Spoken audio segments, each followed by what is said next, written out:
लाडक्या बहिणींना मिळणार बिनव्याजी कर्ज काय मग? लाडक्या बहिणींनो, आता फक्त दरमहा 1,500 रुपयेच नाही तर तुम्ही चक्क स्वतःच्या व्यवसायाचे मालक बनू शकता। महिला सक्षमीकरणासाठी शिवसेना महायुती सरकारने एक जबरी मास्टर प्लॅन जाहीर केलाय। भाईंदरच्या रामभाऊ म्हाळगी प्रबोधिनीत झालेल्या विकसित भारत नारी शक्ती संगम परिषदेत मुख्यमंत्री देवेंद्र फडणवीस यांनी एक मोठी घोषणा केली। आता लाडकी बहीण योजना फक्त आर्थिक मदतीपुरती मर्यादित राहणार नाही, तर तिला इतर शासकीय योजनांशी जोडून महिलांना विविध उद्योग सुरू करण्यासाठी बिनव्याजी कर्ज दिले जाणार आहे। आता तुम्ही म्हणाल, या कर्जासाठी जामीन कुणाला आणायचं? तर त्याचंही टेन्शन सोडा।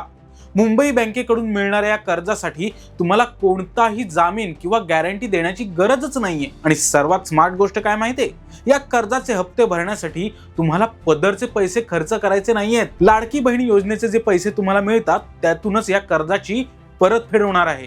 भारताची अर्थव्यवस्था आता जगात 4थ्या क्रमांकावर आहे आणि तिला 3ऱ्या क्रमांकावर नेण्यासाठी महिलांच्या व्यावसायिक प्रगतीवर शिवसेना महायुती सरकारचा भर आहे। तर बहिणींनो, तयार आहात ना स्वतःचा व्यवसाय सुरू करायला? तुम्हाला हा बिनव्याजी कर्जाचा निर्णय कसा वाटला?